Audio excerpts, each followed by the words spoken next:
হাই everyone, আশা কৰোঁ সকলোৰে ভাল। মই দিশা, মোৰ চেনেল দিশা ভিনলৈ আপোনালোকক স্বাগতম জনালোঁ। আজি আহিছোঁ মাৰ আখললৈ। মায়ে কি বনাই দেখুৱাই তাকে আপোনালোককো ভাল লাগে তেন্তে লাইক, ছাবস্ক্ৰাইব এণ্ড শ্বেয়াৰ কৰিবলৈ নাপাহৰিব। তেন্তে আহকচোন মাৰ আখললৈ। এয়া বাৰু দেখিছেনে, এয়া হৈছে মান কচু আৰু আজি আপোনালোকৰ মাজলৈ লৈ আহিছোঁ মান কচুৰে বনোৱা এটি নতুন ৰেচিপি। আৰু মায়ে এয়া কেনেদৰে বনাই যায় তাকে আপোনালোকক দেখুৱাই যাম। তাৰ বাবে ভিডিঅ'টি সম্পূৰ্ণকৈ চাব। আহক তেন্তে আমি বেছি দেৰি নকৰোঁ, ভিডিঅ'টি আৰম্ভ কৰোঁ। আৰু এতিয়া মান কচুখিনি ধুই পেলাই এনেদৰে আমি কুটি ল'লোঁ।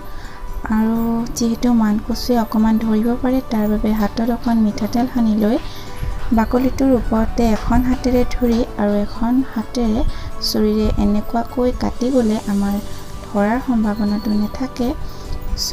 চাওকচোন আপোনালোকে কেনেকুৱাকৈ কাটি যোৱা গৈছে।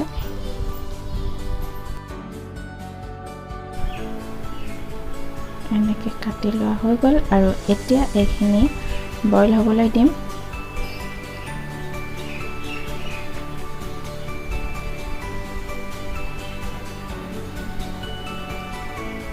আৰু ইয়াত দিলোঁ নিমখ।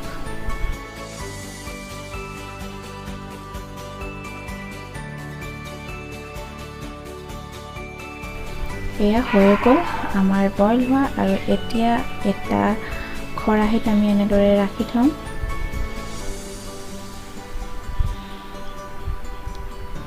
এইখিনি আৰু এতিয়া এইখিনি আমি মিক্সিত পিচি ল'ম।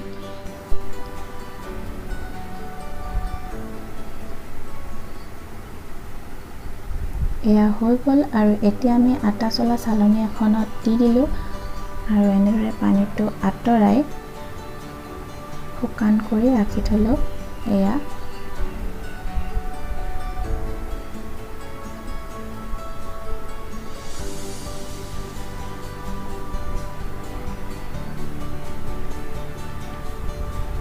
এতিয়া আমি কাৰীখিনিৰ কাৰণে ৰেডি কৰিলোঁ। আদা নহৰু পেষ্ট অকণমান, জিৰা, ধনিয়া, ৰেড চিলি পাউডাৰ, চেনি, বাদাম আৰু তেজপাত আৰু ৰাখিছোঁ অকণমান পিঁয়াজ এনেদৰে কাটি লৈছোঁ। আৰু এয়া লৈছোঁ নাৰিকল চুকি অকণমান।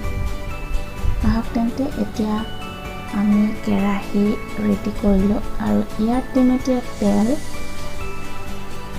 এইখিনি অকণমান গৰম হোৱাত ইয়াত আমি দিম পাঁচফোৰণ অকণমান আৰু দিম তেজপাত। তাৰপিছত দিম বাদামখিনি।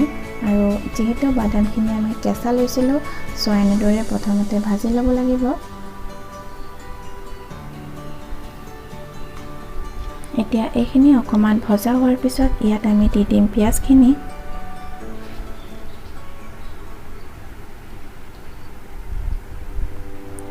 এতিয়া এইখিনি আমি অকণমান এনেদৰে ৰঙচুৱাকৈ ভাজিব লাগিব। আৰু এতিয়া ইয়াত দিলোঁ এচামুচ হালধি, আদা নহৰু পেষ্টখিনি,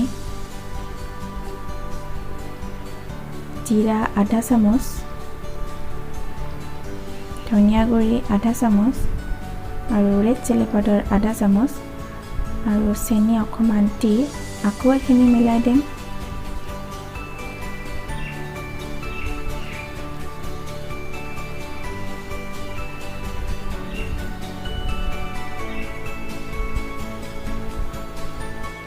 এতিয়া ইয়াত দি দিলোঁ চুকি ৰখা নাৰিকলখিনি, মিলাই দিলোঁ। এইখিনি অকণমান ভজা টাইপৰ হৈ গ'লে এতিয়া আমি তাত দি দিম কচুখিনি। এয়া ধুনীয়াকৈ পানী আঁতৰি গৈছে আৰু এতিয়া ইয়াত দি দিলোঁ কচুখিনি।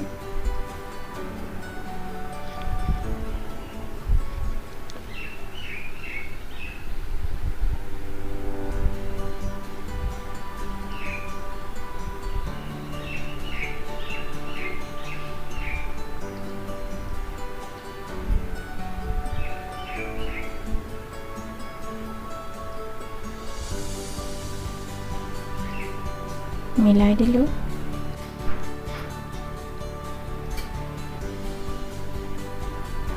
আৰু এনেদৰে এইখিনি অকণমান টাইম ভাজি থাকিব লাগিব।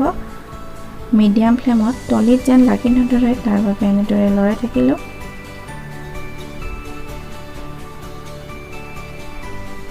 আৰু ইয়াত দি দিলোঁ অকণমান সোৱাদ অনুযায়ী নিমখ,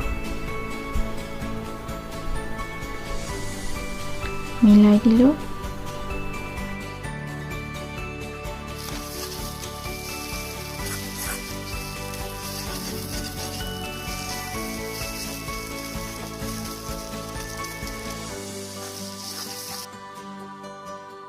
আমি অকণমান ৰঙচুৱা টাইপৰ হোৱালৈকে ভাজি ৰাখিব লাগিব, যেন পানীৰ ভাৱটো নাইকিয়া হয়।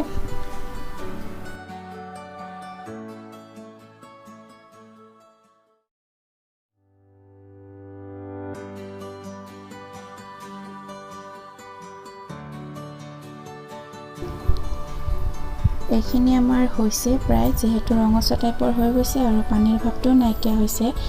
চ' নমোৱাৰ আগত আমি দিম এচামুচ ঘি,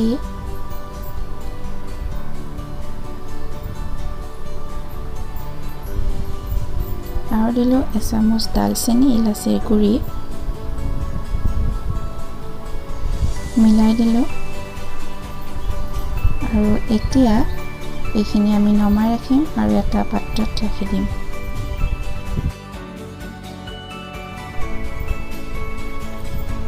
এয়া আমাৰ ৰেডি হৈ গ'ল আৰু গৰমে গৰমে পৰিৱেশন কৰিব। দেখিবলৈ যিমান ধুনীয়া হৈছে, খাবলৈ কিন্তু সিমানেই টেষ্টি হৈছে। আৰু যদি এই মানকচু নাৰিকলেৰে বনোৱা এই ৰেচিপিটো আপোনালোকে বনাই পোৱা নাই, নিশ্চয় এবাৰ হ'লেও ঘৰত বনাই চাব, খুবেই ভাল লাগে এনেকুৱাকৈ খাই। আৰু যদি ভিডিঅ'টি চাই আপোনালোকৰ ভাল লাগিছে তেন্তে লাইক, ছাবস্ক্ৰাইব এণ্ড শ্বেয়াৰ কৰিবলৈ নাপাহৰিব, যাতে আগলৈ আকৌ নতুন নতুন ভিডিঅ'বোৰ আপোনালোকৰ মাজলৈ লৈ আনিব পাৰোঁ। তেন্তে আজিলৈ বাই বাই।